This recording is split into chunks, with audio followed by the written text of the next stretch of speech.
All right. I need to start this one by making you a promise. A real promise. Not a "this video is going to be crazy" clickbait promise that every single YouTube channel makes before showing you 15 minutes of content you already saw on Twitter.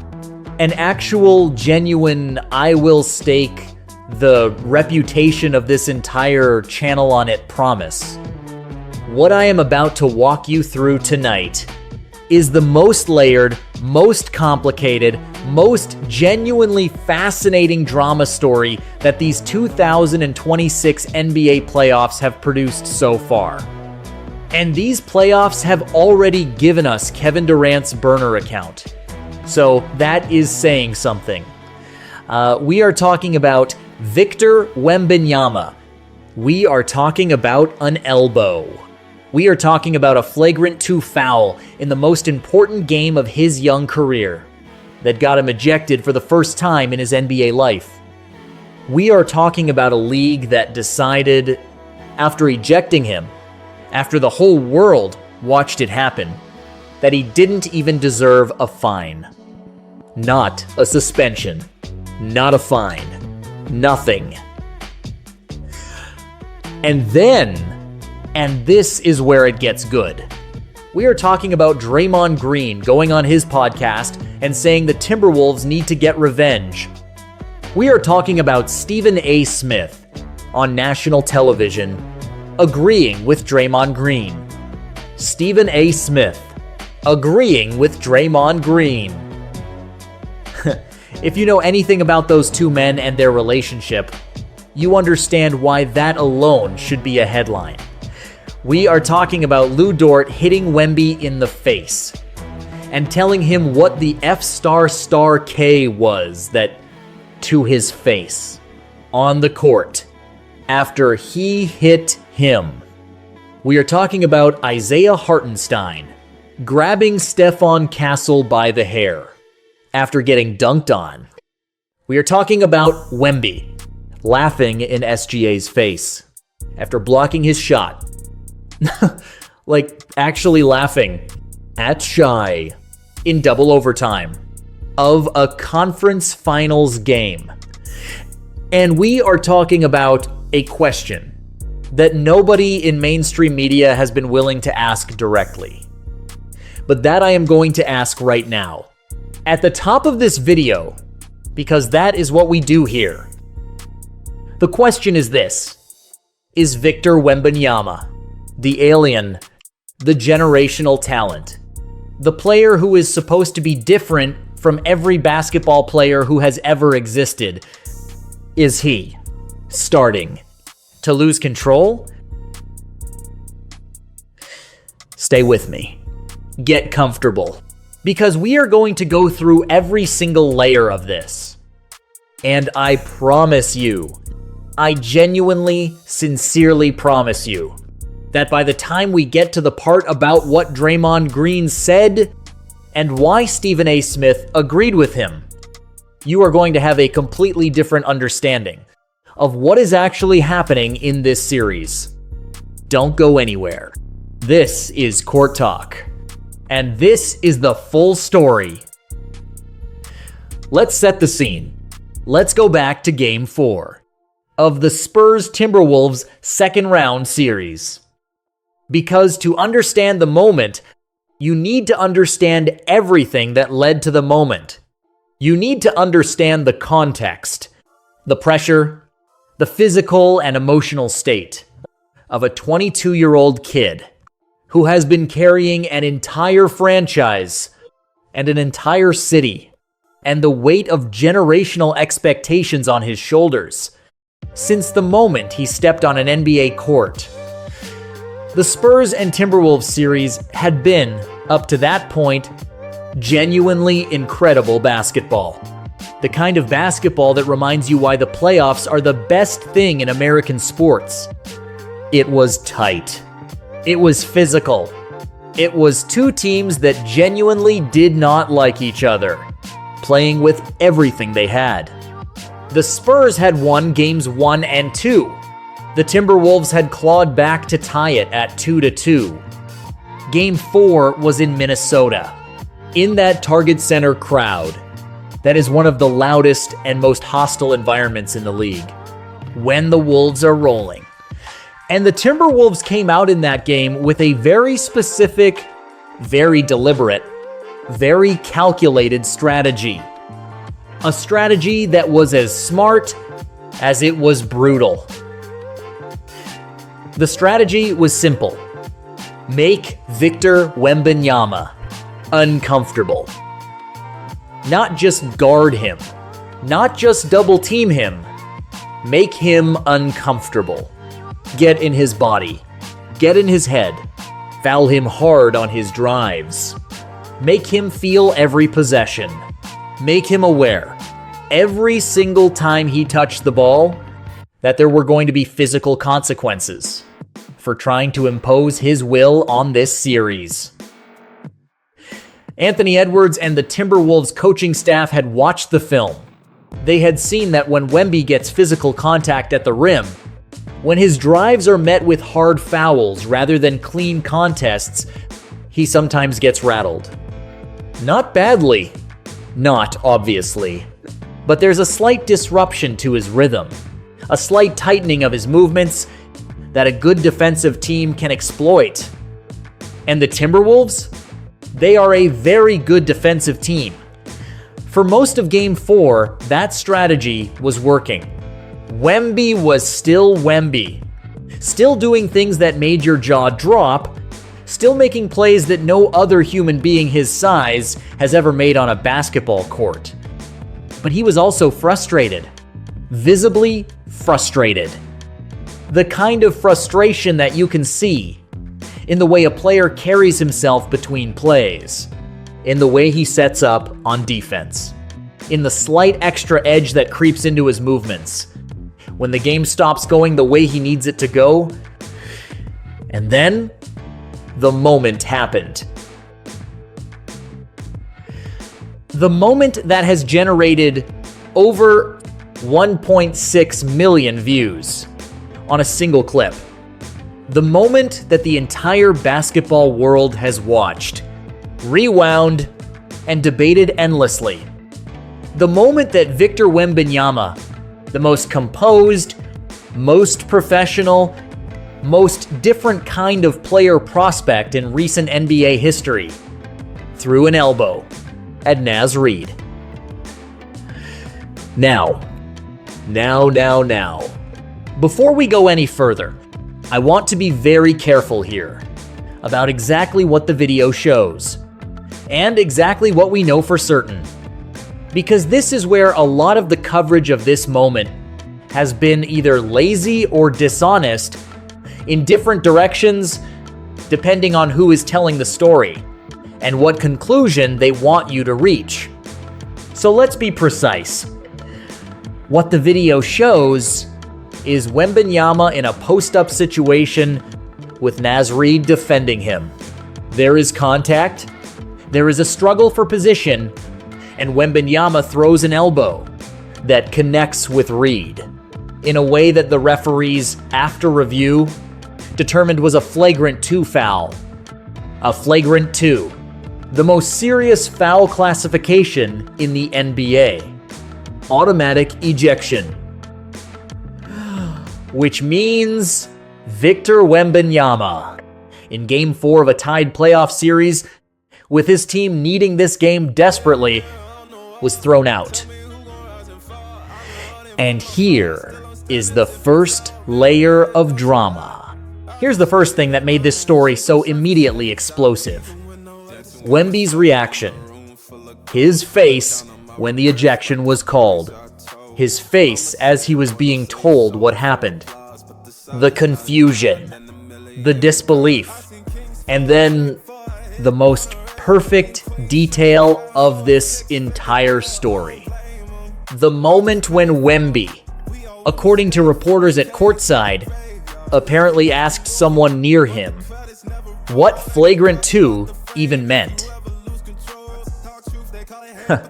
This 22-year-old French kid, in only his second NBA season, playing in the highest pressure moment of his career, had just gotten ejected for something. He apparently was not even sure. He understood the definition of... And I want to be fair here, because some people have used that detail to make Wemby look foolish, and that is not the right read. He grew up playing in France. Different framework, different rule set. FIBA versus NBA. The fact that he didn't immediately process the terminology is not stupidity.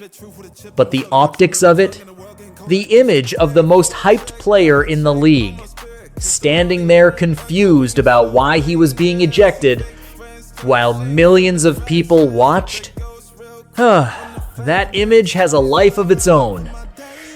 So Wemby is gone, out of Game 4. The Spurs lose. The series is tied 2-2. And the internet loses its collective mind. Within hours, that clip has hundreds of thousands of views. Within a day, it has crossed 1 million. Every podcast, every show, every sports media personality with a microphone and an opinion is weighing in. And the opinions are all over the place. But here's where the story gets its first genuinely interesting turn. Here's where it stops being. Player does dumb thing, gets punished, end of story. And starts being something more complicated. The NBA reviewed the play. Not just for the ejection, they review every ejection automatically, but specifically to determine whether a suspension was warranted for Game 5. A game-altering, potentially series-defining decision. Was Victor Wembanyama going to miss Game 5 of a tied playoff series? The answer, which came down a day later, was no. No suspension. And, wait for it, no fine either. Victor Wembanyama was ejected for a flagrant 2 foul in the most important game of his career, reviewed by the league office, and walked away with 0 additional punishment. Zilch. Not $1. Not a game. And that decision, that specific, deliberate, documented decision by the NBA is where this story really takes off. Because the reaction to that decision was almost as intense as the reaction to the ejection itself. And the most intense, most quotable, most "I cannot believe he actually said this out loud" reaction came from someone who, of all people, you might not have expected. Draymond Green. Yes, that Draymond Green, the man who has been ejected more times than most players have all-star appearances. The man who has been suspended in the playoffs himself, multiple times, for exactly the kind of physicality that we are discussing right now. Draymond Green went on his podcast and said publicly, on the record, that the Timberwolves needed to get revenge. That the lack of a fine or suspension sent a message that if the league wasn't going to handle it, the players would have to send their own message. Now, I need to stop here for one moment. One full moment. Because I need you to truly appreciate the magnificence of this situation.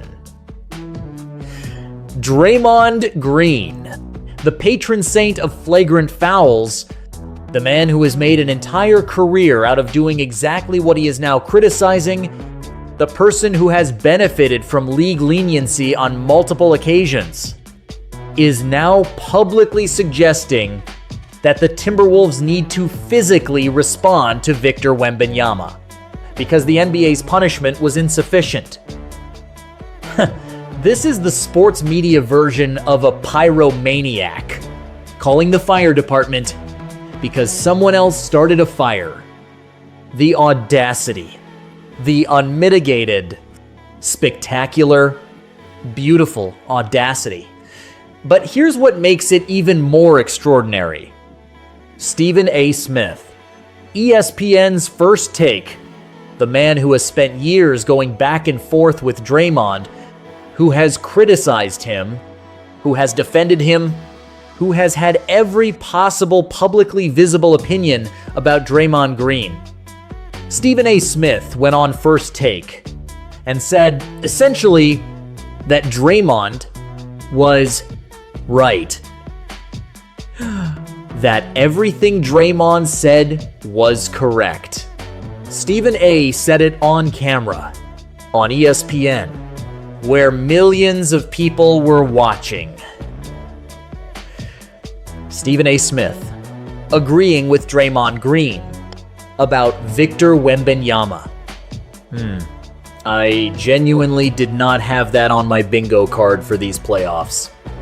And yet here we are.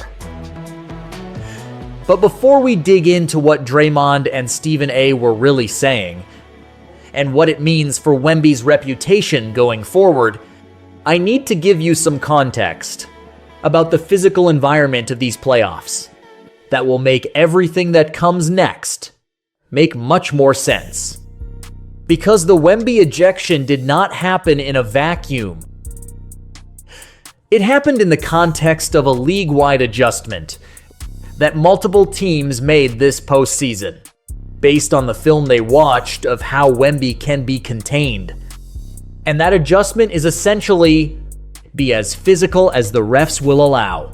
And sometimes a little more physical than that. And see how the kid responds. The Timberwolves took it further than anyone. They had clearly studied not just what worked defensively against Wemby, but specifically what might get him off his game, mentally. And the conclusion they reached was that the way to get to Wemby is through repeated, sustained, deliberately frustrating physical contact that accumulates over the course of a game and a series. Not one big play. Lots of small stuff. The kind of stuff that is hard for refs to call consistently. The kind of stuff that gets under your skin slowly. And in Game 4, it worked. Not because Wemby is weak. He is emphatically not weak. But because he is human. Because 22-year-old human beings, under extraordinary amounts of pressure, in the most important game of their careers so far, sometimes reach a breaking point. And when Wemby reached his, it manifested as an elbow to Naz Reid, an ejection, and one of the most talked about moments of the entire playoff season. But here's what I really want to talk about. Here's the part that I think gets underreported, because it requires a bit more nuance than player did bad thing. What happened to Wemby after the ejection? We know from the reporting of Chaz NBA and others at courtside that after the ejection, after the loss, after the chaos of the immediate aftermath, Victor Wembanyama had a meeting with Greg Popovich. Pop, the greatest coach in NBA history, the man who has been through everything. Pop sat down with Wemby. And what came out of that meeting was something remarkable. Because in his post-game interview after Game 5, Wemby talked about not being rage-baited, about coming back with a different mindset, a more controlled approach, a deliberate decision to not let what opposing teams were doing to him physically translate into the kind of loss of composure that had cost him in Game 4. And then he went out in Game 5 and had one of the most dominant performances of his young career. 27 points, 17 rebounds, and a display of physical toughness and mental composure that was so complete, so obviously deliberate, so clearly a direct response to the Game 4 situation that it genuinely felt like watching a player evolve in real time. Beautiful story, right? Ejection, meeting with Pop, redemption in Game 5. The perfect arc. Except I need to complicate that narrative a little, because it does not fully address the question that Draymond raised, the question that Stephen A. agreed with, the question that is the most important one. When we strip away all the beautiful Game 5 redemption stuff,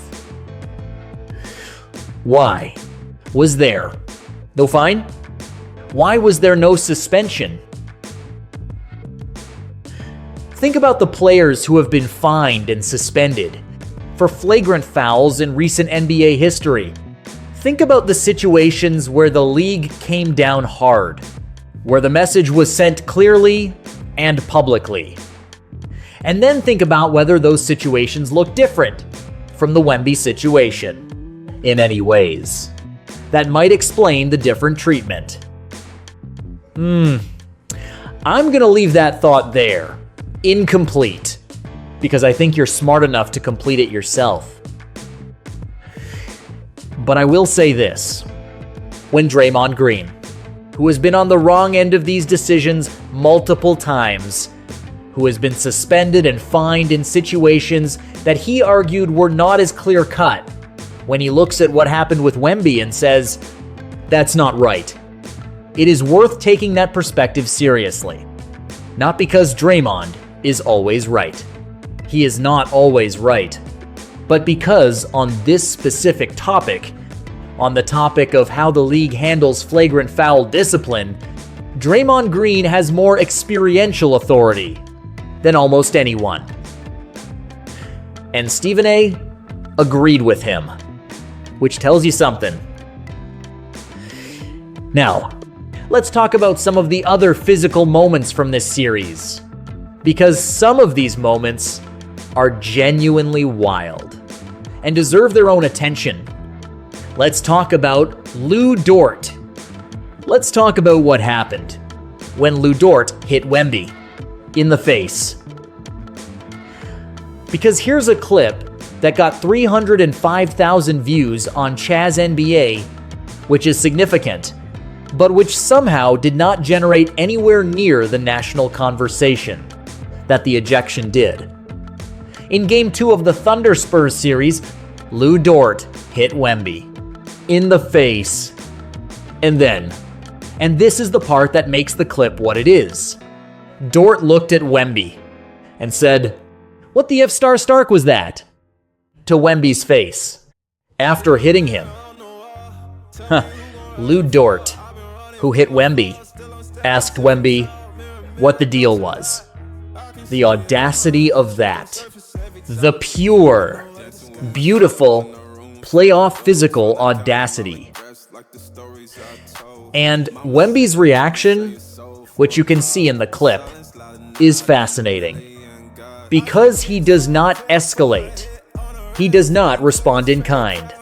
He looks at Dort with this expression that is somewhere between confusion and amusement, and a very controlled, "I see you, and I'm filing this away." And then the game continues. This is the post-Pop meeting Wemby. This is the Wemby who came out of Game 4 and Game 5 with a different approach.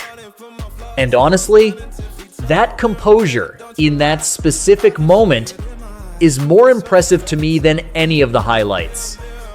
Because the easiest thing in the world, when someone hits you in the face and then has the nerve to ask you why you're upset about it, is to react. And Wemby didn't react.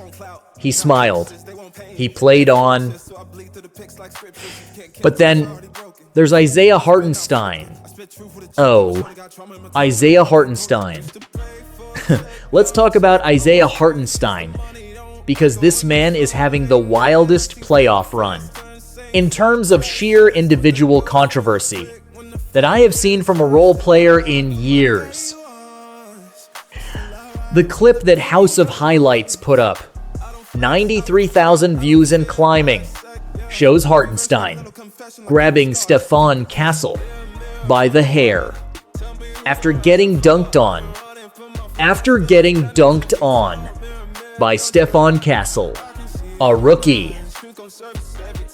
And Hartenstein's response to that humiliation was to reach out and grab him by the hair, like a frustrated older sibling who just got beaten at a video game by the little kid and cannot handle it. The hair pull did not result in an ejection. It was reviewed. It was deemed, and I am not making this up, insufficient to warrant a flagrant 2. Hartenstein grabbed a player by the hair, in the playoffs, on camera, and the league said, essentially, that it did not clear the bar.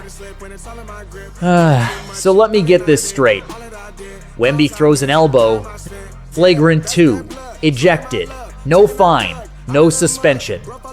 Hartenstein grabs someone by the hair, nothing. How do those two outcomes coexist? How does the league look at those two situations and arrive at those two different outcomes, and then expect us to nod along and accept that the standard is being applied consistently? I genuinely want someone to explain that to me. Not rhetorically. I actually want the explanation. Because the one I keep coming back to, the one that keeps making the most sense, when I look at these situations together, is the one that nobody at ESPN wants to say directly.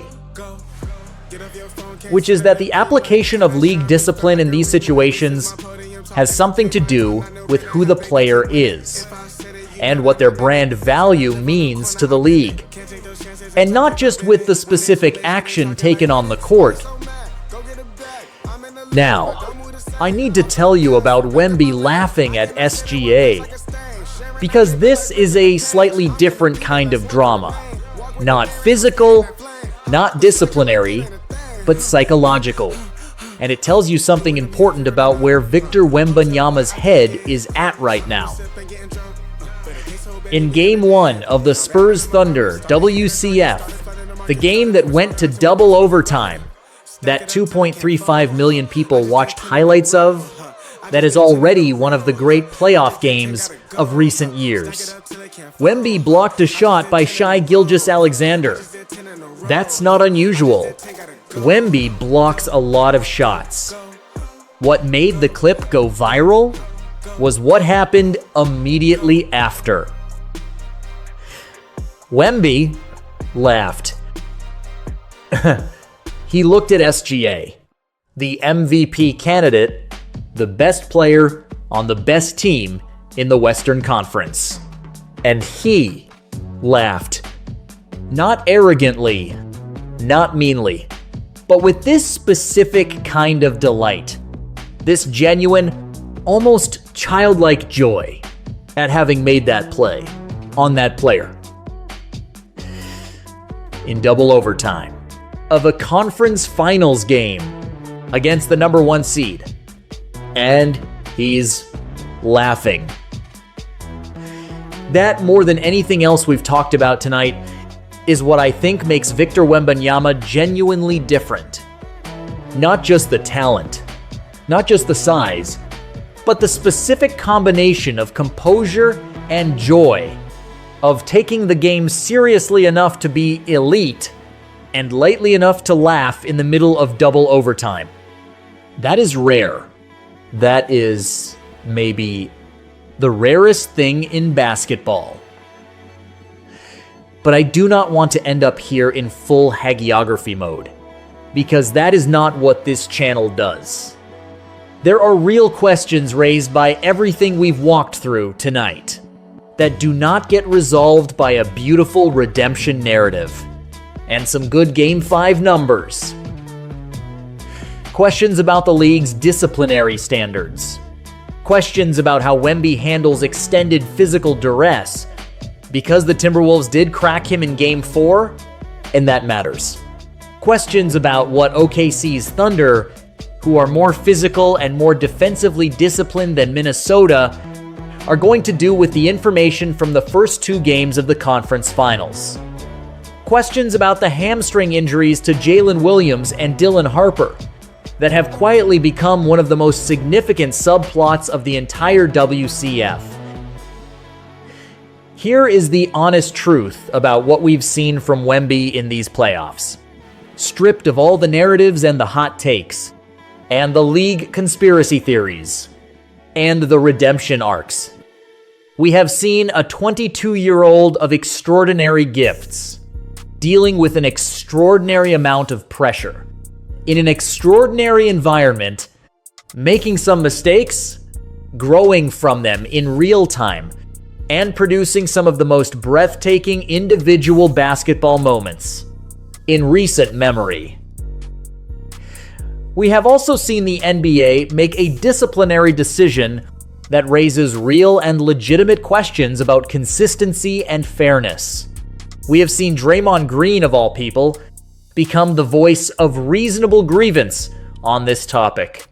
We have seen Isaiah Hartenstein pull hair and face essentially no consequences. We have seen the physical brutality of what opposing teams are willing to do to try to destabilize Wemby. And we have seen Wemby's responses to that brutality evolve over the course of the series. All of that is real. All of that matters. And the conversation about what it means for Wemby, for the league, for these playoffs, is one that deserves more than a 3-minute clip and a hot take. It deserves exactly what we've given it tonight. The full story. Every layer. Every complication.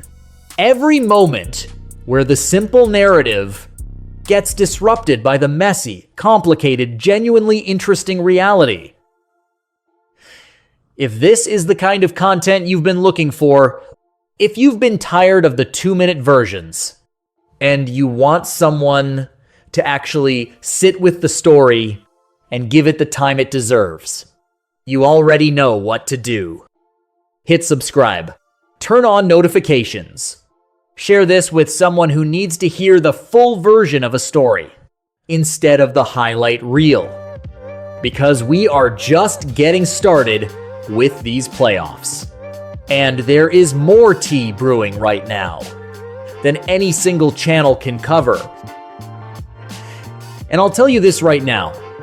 Whatever happens next in this series is going to be must-see television.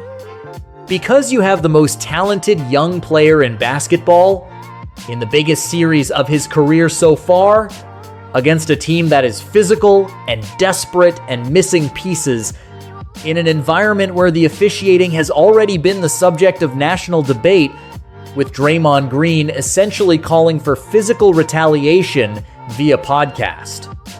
Whatever that combination produces, it is not going to be boring. Stay ready. Stay subscribed. The next episode is coming, and you are not going to want to miss it. This is Court Talk. We'll see you then.